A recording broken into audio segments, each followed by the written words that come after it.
आज हम पढ़ेंगे सूरदास के प्रसिद्ध उद्धव के पद, जिनमें गोपियाँ भगवान कृष्ण के दूत उद्धव से अपना विरह दर्द, अपनी भावनाएं और भक्ति का सच्चा अर्थ समझाती हैं। ये पद हमें बताते हैं कि सच्चा प्रेम बिना स्वार्थ, बिना अहंकार होता है। समास उद्धव तुम हो अति बड़भागी। इस पद में गोपियाँ उद्धव से कहती हैं, उद्धव तुम बहुत भाग्यशाली हो, क्योंकि तुम संसार में रहते हुए भी हर चीज को बिना छुए, बिना किसी आसक्ति के रह सकते हो। जैसे कमल का पत्ता पानी में रहकर भी गीला नहीं होता, जैसे तेल से भरी मटकी पानी में रख दो तो पानी की एक बूंद भी अंदर नहीं जाती, वैसे ही तुम्हारा मन संसार में रहते हुए भी नहीं डूबता।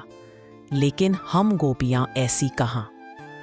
हम तो प्रेम की नदी में पूरी तरह डूब चुकी हैं। हमारा मन, हमारी दृष्टि, हमारी आत्मा सब कान्हा में रंग चुकी है। अंत में गोपियां कहती हैं, सूरदास हम तो अबला और भोली हैं। हमारा मन तो गुरु की मारी हुई गाय जैसा है, बस कृष्ण के पीछे पीछे ही चलता है। मतलब गोपियों का मन संसार से मुक्त नहीं हो सकता, वह केवल कृष्ण में ही लगा है। मन की मन ही मांझ रही। इस पद में गोपियाँ अपना गहरा विरह बताते हुए कहती है, हमारा मन तो मन में ही उलझा है। अब हम अपनी दशा किसी से कह भी नहीं सकती। कब से प्रतीक्षा में है कि कान्हा आएंगे, लेकिन समय बीतता जा रहा है और हमारा तन मन दुख से टूटता जा रहा है। उद्धव की ओर से भेजे गए योग संदेश उन्हें और दुख देते हैं। वे कहती हैं, हम जिसे पुकारती हैं, जिससे मिलना चाहती है, वहीं कृष्ण तो और भी दूर चले गए। हमारा धैर्य खत्म हो चुका है। अब हम में झूठी मर्यादा निभाने की ताकत नहीं। मतलब गोपियाँ केवल संदेश नहीं चाहती, उन्हें तो कृष्ण का साक्षात दर्शन चाहिए। हमारे हरे हारल की लकड़ी। यहाँ गोपियाँ अपने मन की पक्की स्थिति बताती है। दिन रात जागते सोते सपने में भी हमारे मन में केवल कृष्ण का नाम है। वे कहती हैं, जिस प्रकार कड़वी ककरी करेले का स्वाद मन में बस जाता है, वैसे ही कृष्ण वियोग का दर्द भी मन से नहीं निकलता। उन्होंने कहा, अब कोई हमें समझाए या दुनिया कुछ भी कहे, हम अपने मन को बदल नहीं सकती। यह मन तो उसी को समर्पित हो चुका है जिसने इसे पूरी तरह बांध लिया है, यानी हमारे कान्हा।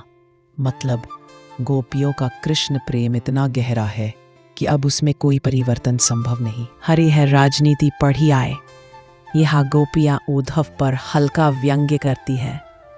मधुकर भंवरे के उदाहरण देकर बड़ी बातें समझाते हैं। वे पहले भी चतुर थे, पर अब तो शास्त्र भी पढ़ाए हैं, इसलिए उन्होंने तुम्हें उद्धव जैसा ज्ञानी दूत हमारे पास भेज दिया है। लेकिन वे आगे कहती हैं, तुम समझदार हो, लेकिन हमारी बात नहीं समझ पाए। जो व्यक्ति सभी को धर्म सिखाता है, जो सभी को अनीति छोड़ने को कहता है, वही खुद अपने प्रेमियों गोपियों को छोड़कर कैसे जा सकता है। फिर कहती है, राजधर्म क्या है? वही जो जनता को दुख न दे, और कृष्ण ने हमें दुखी कर दिया, तो यह कैसा धर्म?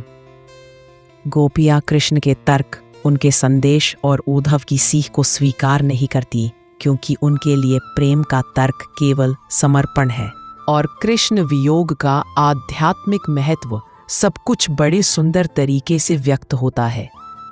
गोपियाँ कहती हैं, अगर आपको ये वीडियो पसंद आई हो तो वीडियो को लाइक करिए, चैनल को सब्सक्राइब करिए और कमेंट करके बताएं कि अगला पार्ट किस अध्याय पर चाहते हैं।